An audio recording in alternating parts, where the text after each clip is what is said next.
So the results are out for Zimbabwe, and we now have declared results of who will be the next president for Zimbabwe, and that next president is going to be Emmerson Mnangagwa. So with Emmerson back in the reins, it's going to be an interesting time for him because apparently this is going to be his last term as president.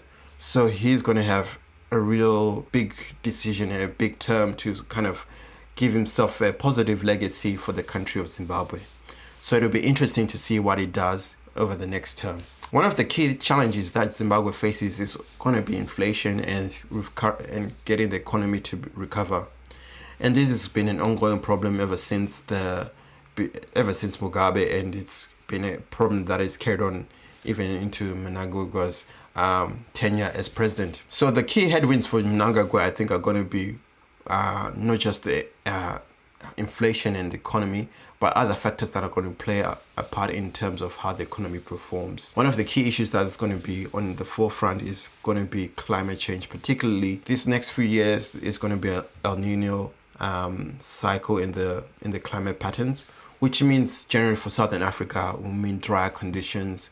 So we'll most likely be seeing dry conditions in Zimbabwe. Whether Mnangagwa is already prepared and get his party and his parliament to be ready for that, for those maybe 1 or 2 or even more years of tough conditions in terms of rainfall, it remains to be seen. So that's going to be a key challenge for him if he wants to leave a positive legacy on his tenure as president of Zimbabwe. The other key challenge that he is going to face as president over his next term is that China is predicted to experience a significant slowdown in its economy. And as we know, China has got strong partnerships with Zimbabwe, and if there's a significant slowdown in terms of China's need for resources, particularly mineral resources, that's going to have significant impacts on Zimbabwe's ability to make money and generate revenue for the economy, which would help its economic recovery. So it will be also interesting to see how they're going to handle that situation. Really, it's going to be a key question of making sure that they diversify their portfolio in terms of who their trade partners are, and also having strong ties with other countries as well. So it'll be interesting to see how they deal with that, and that's going to be something that he has to deal with. So inflation is going to be a key issue. It's going to be something that's going to be holding back the country. One of the key strategies that Mnangagwa has on offer is to just dollarize the whole economy.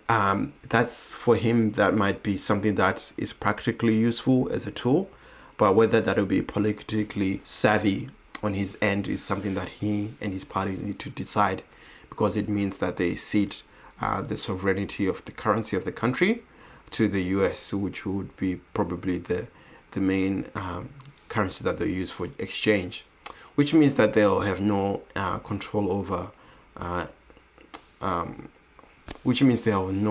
monetary policy. But at the same time, that might have positive impacts on inflation and make the economy more stable.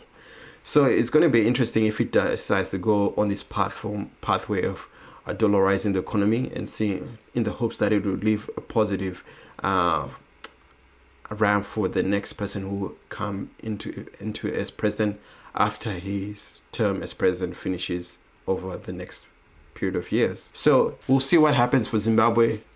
It's very simple. It's very easy to be very sad about what might likely be the scenario for Zimbabwe, but at the same time, we never know. Maybe this next few years might be a turning point. Maybe it be more of the same.